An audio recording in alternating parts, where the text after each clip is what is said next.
Yo estaba destinado a ser la última línea de defensa, el tipo del bisturí que por lo general traía una mínima esperanza donde ya no quedaba nada. ¿Mi nombre? Eduardo, doctor Eduardo. Tengo 50 y tantos, pero mi vida se resumía en centrarme en el páncreas, específicamente en esos tumores agresivos que crecen más rápido de lo que podemos pensar. Trabajaba en el Centro Oncológico Asclepius, un lugar que parecía más un spa futurista de tan elegante y high-tech que era.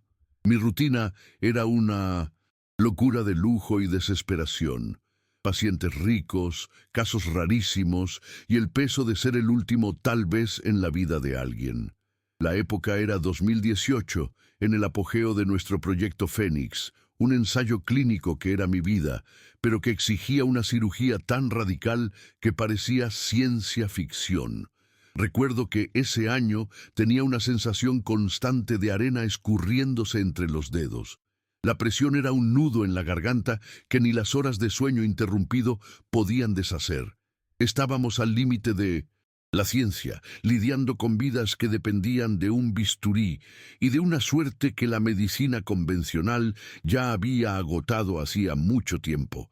Aquel día, específicamente, era el adolescente. Lo llamaré Leo, 19 años, tumor ultrarrápido, una fuerza de la naturaleza que estaba siendo consumida.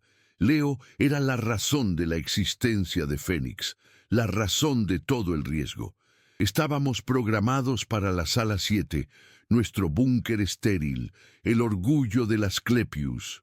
Era una maravilla de la ingeniería, toda revestida de titanio, y con un sistema de ventilación de flujo laminar que filtraba el aire hasta el punto de hacerlo más puro que el de una montaña intacta. Confiaba ciegamente en ese sistema.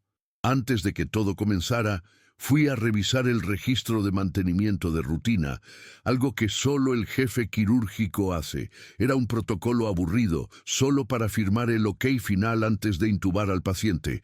Abrí el sistema y en medio de miles de líneas de código y datos técnicos que parecían sánscrito, encontré una flag en rojo parpadeando, un error de tipeo bizarro en el nombre del técnico que me llamó la atención. Y fue allí, en ese desliz minúsculo, en esa falla humana en el registro de una máquina perfecta, que me di cuenta de que el aire que respiraba, el mismo aire que debía proteger a Leo de todo, estaba en realidad viciado. Pasé de salvador a cómplice en un abrir y cerrar de ojos, y el silencio de esa sala de titanio, que antes era de paz, se transformó en el sonido ensordecedor de una sirena interna. La pantalla del monitor de mantenimiento, ese verde pálido en medio de la pulida oscuridad de la Sala 7, parecía gritar una mentira que solo yo podía leer. El tal error de tipeo bizarro en el nombre del técnico no era solo un error, era un trigger de alerta. Fui más a fondo, usé mi acceso de nivel máximo, aquel que me permite ver el alma de la máquina, y lo que encontré hizo que mi estómago se revolviera.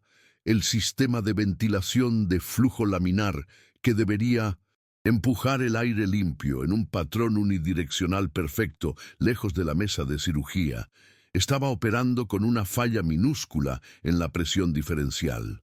No era un colapso, era peor, era una oscilación intermitente.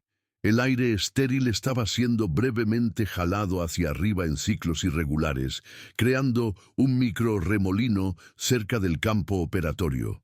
Era como si cada 10 respiraciones de la máquina, ésta tosiera y le devolviera al paciente un soplo tibio y sucio.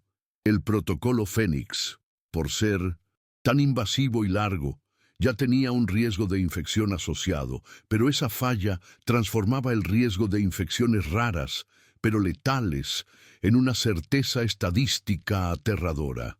Estaba a punto de abrir el abdomen de un chico bajo una nube intermitente de peligro invisible. El tiempo se detuvo. Leo estaba allí en la sala de inducción, siendo sedado. Sabía que si levantaba la mano y reportaba el problema, y como jefe, tenía la obligación legal y moral de hacerlo, la Sala 7 sería sellada. El Asclepius era fanático de las auditorías y la compliance. Tardaría meses, tal vez medio año, en identificar y corregir el problema, y para que todos los informes volvieran a ser aprobados. Meses. Leo, con ese tumor que se duplicaba en tamaño cada semana, no tenía un mes, tal vez ni una semana. Vi su imagen, el rostro delgado, la esperanza ciega en los ojos de los padres que me veían como un mesías del bisturí, y el tumor que era una bomba de tiempo interna. Si esperaba, si seguía el protocolo burocrático, Leo moriría. Moriríamos los dos, él de cáncer, yo de culpa. La decisión llegó en un instante de claridad fría, brutal, la misma que me guía cuando tengo que extirpar un órgano entero. El riesgo calculado. No podía salvar a Leo de la enfermedad, pero podía salvarlo de la burocracia. Tenía que operarlo hoy, pero no podía ignorar el virus. Tenía que luchar contra la enfermedad y contra la sala, al mismo tiempo, y en silencio. Mi cerebro de cirujano entró en modo crisis. Tenía que transformar la Sala 7 en un búnker no solo tecnológico, sino también químicamente impenetrable, sin que el control de infecciones notara mi desesperación. La primera persona que busqué fue Aurora. Ella era la jefa del equipo de limpieza nocturna del centro quirúrgico, una mujer de unos 60 años, con ojos increíblemente azules, que parecían haber visto todo lo que el hospital intentaba ocultar. Aurora tenía la quietud de quien lidia con la suciedad más profunda de la vida, pero de una forma casi ritualística, como una sacerdotisa de la higiene. Caminaba por la sala de cirugía, siempre con el rostro cubierto por la mascarilla, pero sus movimientos eran de una precisión quirúrgica, casi como si estuviera ejecutando una danza lenta con el mocho. Fui directo, sin rodeos, lo cual es raro para mí. La llamé a un rincón aislado, donde ni las cámaras la oían, y le expliqué la situación sin darle la razón técnica, solo el riesgo inminente de una cepa postoperatoria que empezamos a rastrear.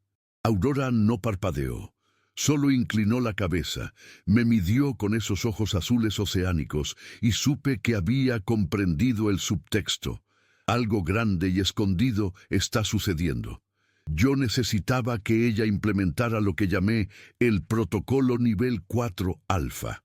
Sabía que el protocolo de desinfección normal era nivel 3, el más alto documentado, pero el alfa era una invención mía, un baño de desinfectante triple, con productos de espectro ultralargo que usábamos solo en contaminaciones biológicas de altísimo riesgo y un tiempo de contacto de superficie absurdamente largo. Le dije que la Sala 7 necesitaba ser transformada antes de cada procedimiento en un vacío químico y que ella debería coordinarlo en secreto, fuera de los registros oficiales del CCIH, Comité de Control de Infección Hospitalaria. Necesitaba su total discreción, y ella, solo con un asentimiento, se transformó en mi brazo derecho en la oscuridad. La promesa implícita era que, si salía bien, nadie lo sabría. Si salía mal, caería. Yo solo. Aurora se movió como un fantasma en la penumbra, ejecutando la primera desinfección nivel 4 alfa. Yo me quedé en la puerta de vidrio de la Sala 7, observando el ritual. Trajo un carrito especial, que no era el estándar plateado de acero inoxidable, sino uno más antiguo, de un plástico gris mate que parecía absorber la luz. En él, los productos químicos estaban sin etiqueta, solo identificados por un código de colores que solo ella y su equipo parecían entender. La diferencia visual más notoria era la niebla. Estaban usando un nebulizador de peróxido de hidrógeno en una concentración altísima, algo que debería usarse en laboratorios de contención biológica, no en una limpieza de rutina.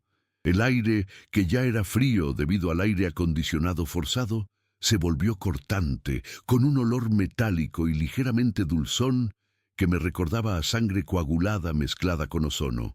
El tiempo de contacto, que para el nivel 3 es de 10 minutos, en el alfa fue de 30 minutos. Veía a Aurora, pasando el mocho en las paredes, en los rincones del techo, en las bandejas laterales de la mesa de operación, con una lentitud deliberada. Ella no estaba solo limpiando, estaba saturando el ambiente. Su ayudante, una joven auxiliar llamada Sonia, que llevaba un moño apretado y la mirada fija en el suelo, parecía tensa, pero seguía las instrucciones de Aurora con una devoción silenciosa. Las observaba a través del vidrio, sintiendo el peso de mi decisión. Estaba transformando a trabajadoras, esenciales, en mis cómplices silenciosas y, en cierta forma, las estaba exponiendo, pues el manejo prolongado de esos químicos de alto nivel, incluso con EPIs, era peligroso. El silencio de ellas era un pacto que me asustaba más que la oscilación del flujo laminar. Era el precio del tiempo de Leo. Con Aurora y Sonia fuera de la sala, la niebla de peróxido disipándose, la sala 7 parecía extrañamente demasiado limpia. No el brillo aséptico normal, sino un tipo de limpieza que olía a encubrimiento. Me vestí, sentí el delantal quirúrgico, que debería ser un escudo de confianza, como un sudario de responsabilidad. Miré el reloj. Habíamos perdido 45 minutos en ese ritual secreto, pero Leo aún estaba estable en la inducción. A esta altura, el anestesista, Dr. Gael, un sujeto tranquilo y metódico que usaba gafas de montura fina y solo hablaba en datos objetivos, comenzó a enviarme señales de impaciencia controlada por el intercomunicador. Él no sabía nada sobre la falla en la ventilación, pero sentía la tensión en el aire, en mi voz ronca, en mi piel fría. Para él yo estaba solo nervioso por la complejidad del Fénix. Entré en la sala, el frío del ambiente me golpeó, pero el sudor en mis axilas y en la palma de mis manos era caliente, pegajoso. Mi asistente, doctora Helena, se estaba lavando las manos. Era joven, brillante y tenía una capacidad aterradora de leer microexpresiones. Cuando me vio, sus ojos castaños, que siempre eran curiosos y analíticos, se fijaron en el lateral de mi cuello. Sentía que mi pulso martilleaba en mi oído, un ritmo frenético de riesgo culpa-tiempo.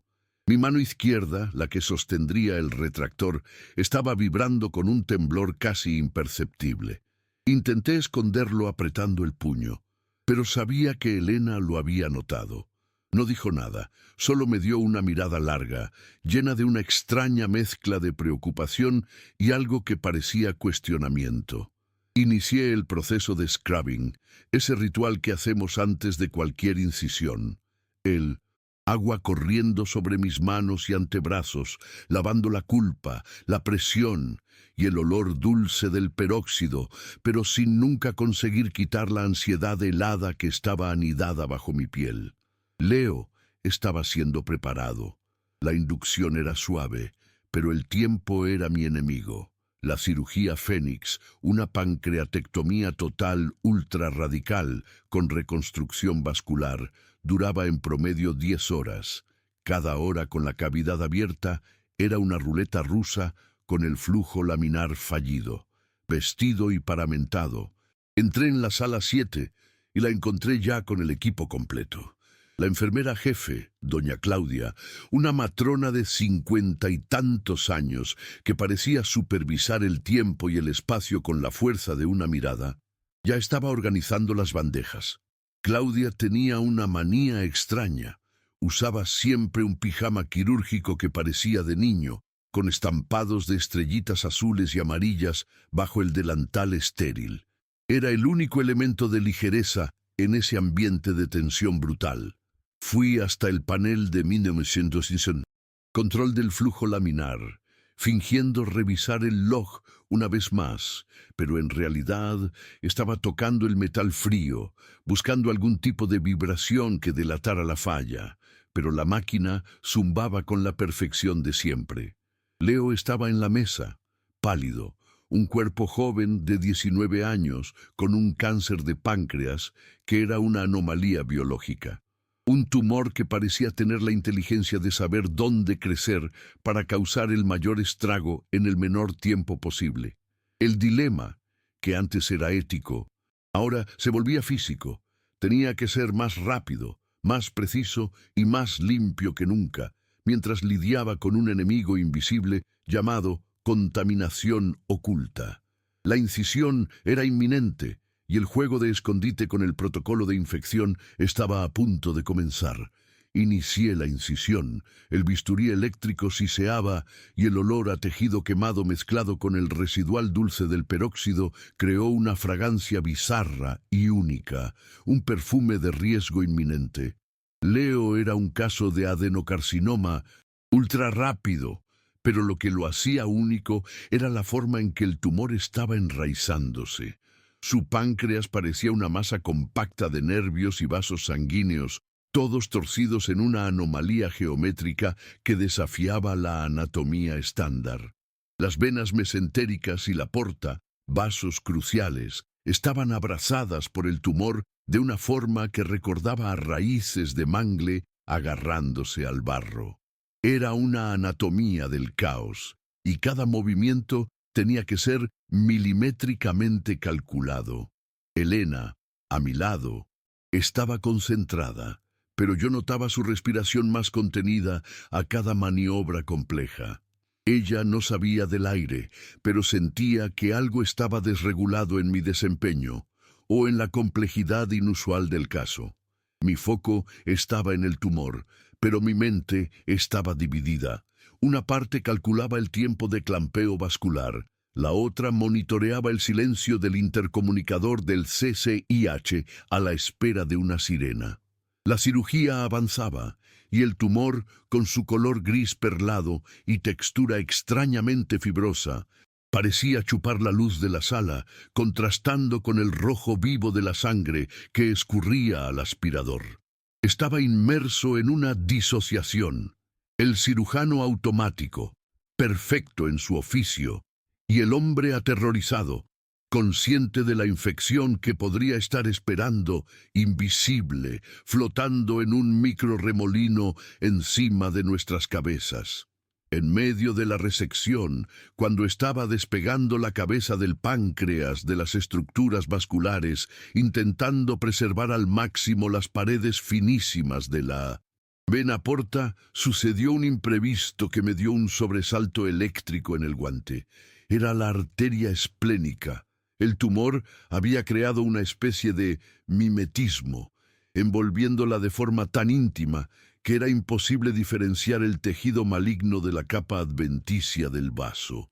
Esperaba encontrar la arteria, sí, pero no con ese nivel de fusión biológica. La delicadeza que tuve que emplear, separando hilo por hilo con una pinza microscópica, transformó la cirugía de 10 horas en algo que parecía que duraría una eternidad. A cada microscópico raspado imaginaba la oscilación de aire arriba, esa breve succión de impureza, aprovechando la abertura prolongada de la cavidad. La doctora Helena usó la palabra anomalía cuando miró por el microscopio y vio el patrón vascular inusual del tumor de Leo. Su voz estaba baja, casi un susurro, pero llevaba la sorpresa genuina de quien lidia con algo que no está en ningún atlas. Respondí con un asentimiento seco, pero la verdad es que mi corazón estaba en taquicardia. El anestesista, Gael, percibió el cambio en el monitor, la leve caída en la saturación y cuestionó la demora en el cross-clamping. Tuve que inventar una excusa sobre adherencias cicatriciales atípicas a causa de la quimioterapia previa. Una mentira técnica que él se tragó, pero que me dejó con el sabor amargo del cinismo. La lucha ya no era solo contra el cáncer, sino contra la danza macabra de un tumor que reescribió su propia anatomía y el riesgo de infección que se volvía más exponencial a cada minuto extra. 7 horas dentro de la sala 7. El aire estaba pesado, incluso con el flujo laminar supuestamente perfecto. Mi espalda dolía en un punto específico, como si alguien hubiera clavado un clavo entre mis escápulas. Era el dolor de la hiperconcentración, de la tensión mantenida por demasiado tiempo. Conseguimos la resección completa del tumor y de los vasos involucrados, con márgenes que parecían un milagro. Tenía el páncreas entero de Leo, el duodeno, la vesícula y... El vaso sí fue total, en una bandeja auxiliar. El tejido maligno parecía una criatura marina fuera del agua, con su color opaco y las ramificaciones vasculares grotescas. Pero el peligro ahora era la reconstrucción, múltiples anastomosis, religar el intestino, el conducto biliar, el estómago, todo eso con un campo expuesto por demasiado tiempo. Fue en ese momento, durante la preparación para la primera sutura de reconstrucción, que percibí un detalle que me hizo helar. La doctora Elena se inclinó para buscar un hilo quirúrgico y, cuando se movió, el borde de su gorro, que era verde oscuro y tenía un brillo extraño, rozó ligeramente el tejido estéril que cubría el cuerpo de Leo, justo en el borde de la incisión. Era un desliz minúsculo, casi imperceptible, que en una cirugía normal sería irrelevante, pero en mi estado de pánico silencioso, con la conciencia de la falla en la ventilación, aquello fue una alarma ensordecedora. La vi hacer eso. Ella no vio que yo la vi. Tuve que actuar rápido antes de que cualquiera lo notara. Necesitaba un nuevo nivel 4 alfa, pero en medio de la cirugía, sin que Gael y Claudia se dieran cuenta. Mi mirada se clavó en el gorro de Elena. Ese tejido de poliéster, que apenas era una barrera, había violado la zona cero de esterilidad justo en el límite de la incisión. Sentí un pico de adrenalina mezclado con la fatiga de casi 8 horas. Pensé rápido. Necesitaba desinfectar el área inmediatamente, pero de forma que pareciera un procedimiento estándar, no un pánico. Miré a la instrumentista, Luisa. Ella era la única persona en la mesa que tenía el control de los antisépticos locales. Luisa era una mujer pequeña, pero con manos firmes y un reloj interno que parecía sincronizado con el mío. Tenía una marca de nacimiento roja y saliente que cubría parte de su mejilla, y por eso era conocida en el centro quirúrgico como La Mancha. Hice un código no verbal. Pedí una compresa grande, estéril, pero con un movimiento de pulgar que nadie más vería. Le señalé un producto específico, el PVPI alcohólico al 10%, que no era el estándar para irrigación interna, pero era el más potente que teníamos para desinfección rápida de superficie. Hablé en voz alta, para el equipo. Compresa grande. Vamos a reevaluar la antisepsia periférica. El campo ha estado expuesto durante mucho tiempo. Fue una orden extraña, fuera del protocolo estándar en medio de la cirugía, pero la autoridad del cirujano principal es absoluta. Luisa me entregó la compresa, y yo la pasé en la piel de Leo, en el borde de la incisión donde el tejido de Elena había tocado, con una intensidad que casi arañó la piel. Estaba luchando contra el tiempo y contra la microbiología del aire viciado con una agresión química camuflada. Elena y Gael se miraron, confusos con mi súbita obsesión por el borde de la herida, pero nadie se atrevió a cuestionar. Mi intento de disimular el pánico con el refuerzo de la antisepsia periférica funcionó, pero aumentó la tensión en la sala, creando una atmósfera de interrogación silenciosa. Gael, el anestesista, ahora me estaba mirando con más frecuencia por encima de las cortinas estériles. Él no estaba viendo la falla en el aire, pero veía mi nerviosismo desproporcionado. Podía sentir el olor de mi propio sudor bajo la bata, el olor metálico y salado de la extenuación, la deshidratación, después de casi 9 horas sin beber agua, y la adrenalina quemando mis reservas, me estaba dando un dolor de cabeza, palpitante, que parecía sincronizado con el bip del monitor cardíaco de Leo. Luisa, la instrumentista con la mancha roja en la mejilla, captó mi estado. Cuando me pasó la pinza de reconstrucción, la traumática de Becky, sentí un toque firme e inesperado en mi guante. Era el tipo de toque que dice, respira, doctor. Miré su reloj, prendido a la bata. 9 horas y 10 minutos de cirugía. Fue cuando Claudia, la enfermera jefe, que estaba circulando en la periferia, intervino de forma sutil, pero audible. Encendió el extractor de gases anestésicos a máxima potencia, creando un zumbido grave que dominó el sonido ambiente. Y fue creativamente que susurró al equipo, pero lo suficientemente alto para mí. Vamos a darle un boost al sistema para lidiar con la fatiga del doctor. El aire aquí dentro se está viciando con nuestro propio cansancio. Ella no mencionó la falla real, sino que usó el pretexto del vicio del aire por nuestra respiración prolongada para justificar un aumento en el flujo, que en la práctica ayudaba a disipar los microrremolinos de contaminación que la falla original creaba. Claudia me estaba dando un alivio temporal, pero no documentado. Con la sugerencia velada de Claudia sobre el aire viciado por nuestro cansancio, la sala 7 ganó un nuevo, aunque falso, sentido de normalidad. El zumbido del extractor estaba más alto, y eso era bueno. Mi visión periférica se calmó. Me concentré totalmente en la reconstrucción, la cúspide de la cirugía de Whipple extendida. Tuve que suturar el conducto pancreático, ahora sin glándula, al asa intestinal. La anastomosis más temida de todas. Cada punto era una oración silenciosa, un hilo minúsculo sosteniendo una vida contra el derrame de enzimas corrosivas y, lo peor, contra la infección. Me sentía como un relojero operando en alta mar. El toque de Luisa, la instrumentista, me trajo a la realidad. No podía flaquear ahora. La fatiga era como arena en mis ojos, pero usé ese dolor de cabeza, esa náusea de la deshidratación como combustible, transformando la fragilidad en precisión. Lo que me mantenía era el rostro de Leo, que había visto por un breve instante antes de la inducción.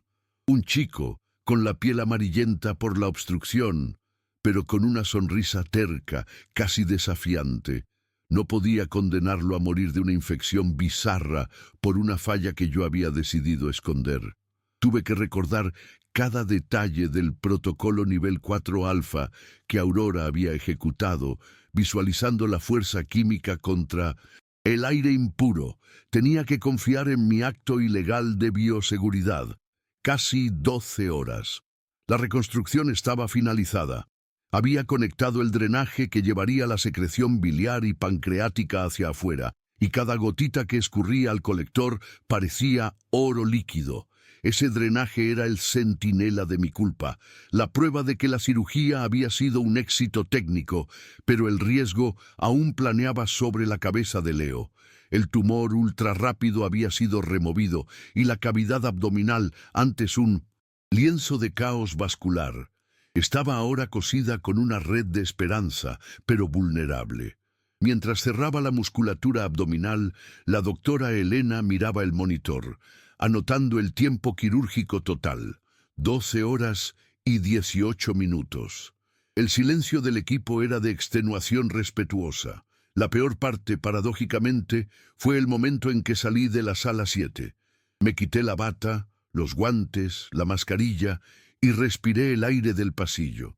Era el aire normal del hospital, pero para mí parecía sucio, contaminado con la burocracia y el secreto. Miré el vidrio blindado de la sala 7. Leo estaba siendo transportado a la recuperación. Había salvado su vida del cáncer, pero lo había expuesto conscientemente al riesgo de la infección invisible. Fui hasta el panel de registro de mantenimiento de la sala 7 y una vez más vi la flag de error que denunciaba la falla en el flujo laminar. Me quedé allí, de pie, absorbiendo el frío de ese metal, sintiendo el peso de mi juramento roto. No lo reporté. Firmé el ok de conformidad. Había cambiado la legalidad por la vida y ahora el precio era vivir con el miedo que había creado. Las semanas que siguieron fueron una tortura silenciosa. Me convertí en un fantasma en la UCI, obsesionado con la cama de Leo. La infección, si ocurría, no sería la simple y predecible que se trata con antibiótico común. Sería una cepa oportunista, rara, resistente, que aprovecharía esa falla microscópica en la ventilación de la sala 7 y se instalaría como un huésped fatal. A cada fiebre, a cada elevación de la proteína C reactiva, mi corazón saltaba. Tenía que justificar mi monitoreo obsesivo a Leo. Lo que hice con la excusa de que el proyecto Fénix exigía un follow-up ultra riguroso. En realidad, estaba rastreando mi propia mentira, buscando el precio de mi heroísmo. Leo era resiliente, un guerrero. En los primeros 5 días, los más críticos para infecciones de herida, nada. Al 7.º día, cuando la estadística suele atrapar, tuvo un pico de 38.5 de signes. Quedé paralizado. El dolor de cabeza de la cirugía regresando. Pedí hemocultivos, pero no esperé. Corrí a la sala de enfermería y encontré a doña Claudia, la matrona de las estrellitas, que estaba revisando la planilla de antibióticos. Me miró y, sin que yo lo pidiera, hizo lo que el protocolo no autorizaba. Inició una combinación de antibióticos de amplio espectro de última generación, destinados a cepas multiresistentes, pero que no eran la profilaxis estándar. Fue otro pacto velado de 1900. Complicidad. Ella estaba tratando una infección que aún no tenía nombre, basada solo en mi pánico y en la urgencia no documentada que yo había transmitido. En los días que siguieron, la fiebre de Leo cedió. Los hemocultivos resultaron negativos. El alivio al principio fue físico, como si el clavo en mi espalda finalmente hubiera sido removido. Pero duró poco. La paranoia ya no era sobre el tumor, sino sobre la infección que casi ocurrió y que yo, por medios oscuros, evité. Tuve la confirmación de que Aurora, la jefa de limpieza, había mantenido el protocolo nivel 4 alfa activo en la sala 7 y solo en la sala 7 en los días subsiguientes. Ella y Sonia, la ayudante silenciosa, estaban trabajando doble, saturando el ambiente de cirugía con químicos pesados, transformando el protocolo de desinfección en una operación de contrabando biológico. Ellas sabían que estaban haciendo algo que, si se documentaba, causaría el cierre inmediato de la unidad y el despido sumario. Yo sabía que no podía sostener eso. Era un secreto compartido por 5 personas. Yo, Elena, que sospechaba, Gael, que estaba confuso, Aurora y Sonia. El riesgo de una filtración, de que un técnico de mantenimiento notara el consumo excesivo de los desinfectantes de alto nivel o la alteración en la rutina de la sala 7, era gigantesco. Mi vida profesional y, en cierta forma, la vida de Leo, que aún estaba en la UCI, dependían de ese silencio y de esa complicidad ilegal. Tuve que enfrentar la realidad. El tumor había sido removido, pero el error de sistema aún estaba allí, una bomba de tiempo en la fundación de un hospital de élite. Necesitaba una solución definitiva, no paliativos basados en complicidad. Leo ya estaba en la 7ª dosis del antibiótico no justificado, y el riesgo de que el CCIH o mantenimiento notaran la falla en el registro de la sala 7 o la rutina de limpieza triple de Aurora me estaba consumiendo. Mi reputación, esa cosa que construí durante décadas como el cirujano que opera lo inoperable, corría el riesgo de desmoronarse por un error de sistema que no era mío, pero que yo opté por encubrir. Yo era un héroe con miedo de ser desenmascarado como un criminal ético. Mi estrategia fue desviar la atención. Sabiendo que el problema real estaba en la presión del flujo, que oscilaba sutilmente, usé mi acceso privilegiado para alterar los parámetros de calibración del sistema de monitoreo de la sala 7, pero no para esconder la falla, sino para que pareciera una anomalía de software, un error de lectura. Aumenté el límite de tolerancia para la caída de presión en el log por un valor minúsculo, casi indetectable, pero suficiente para que la flag roja no volviera a aparecer. Al mismo tiempo llamé a mantenimiento, pero no para hablar del flujo. Me quejé de que el sensor de temperatura de la sala 7 estaba temperamental y que la calibración era urgente, usando esto como cortina de humo para que ellos manipularan el panel sin investigar el verdadero problema en la ventilación. Al final de esa semana, el equipo de mantenimiento, liderado por un técnico delgado y con un bigote extrañamente simétrico que parecía haber salido de una película antigua, vino a atender mi llamado sobre el sensor de temperatura. Vinieron con sus laptops y maletines llenos de calibradores. Yo los observé de lejos, fingiendo estar absorto en planillas en mi sala, pero en realidad estaba tenso, esperando que el bigote simétrico percibiera la manipulación que yo había hecho en el software para disfrazar el error del flujo. Cuando terminaron, el técnico reportó: «Doctor, el sensor estaba apenas ligeramente descalibrado, nada grave. Lo que vimos en el log fue una anomalía de software puntual. Actualizamos el firmware y calibramos de nuevo. El sistema de ventilación en sí está perfecto». Sentí un alivio tan grande que tuve que sostenerme de la mesa. Mi estrategia había funcionado. Se enfocaron en el ruido que yo creé, temperatura y software, e ignoraron la falla real en el flujo de aire que estaba registrada. El error de software se tragó la falla mecánica. Con la calibración del sensor y la actualización del firmware, el sistema operacional volvió al estándar y mi manipulación de límites de tolerancia fue deshecha, pero la flag roja no regresó, pues el registro de mantenimiento anterior, firmado por mí, ya había confirmado la normalidad. Yo había arreglado el síntoma, disfrazándolo de error de programa, y ahora el sistema estaría técnicamente reparado. En la documentación, Leo tuvo una recuperación lenta pero limpia. Salió de la UCI al 10º día, sin señal de sepsis o infección en el sitio quirúrgico. El protocolo nivel 4 alfa de Aurora, junto con los antibióticos de Claudia, había funcionado, combatiendo la amenaza invisible que yo creé. El proyecto Fénix fue considerado un éxito rotundo.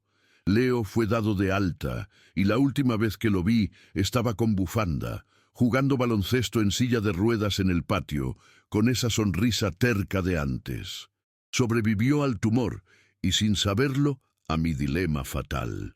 En cuanto a mí, continué operando en la sala 7, pero nunca más miré el panel de mantenimiento de la misma forma. El miedo y la culpa nunca me dejaron. Me convertí en el cirujano que opera lo inoperable, pero que vive con la cicatriz moral de haber roto las reglas para salvar una vida. Mi éxito fue un encubrimiento y el precio es la soledad de mi secreto.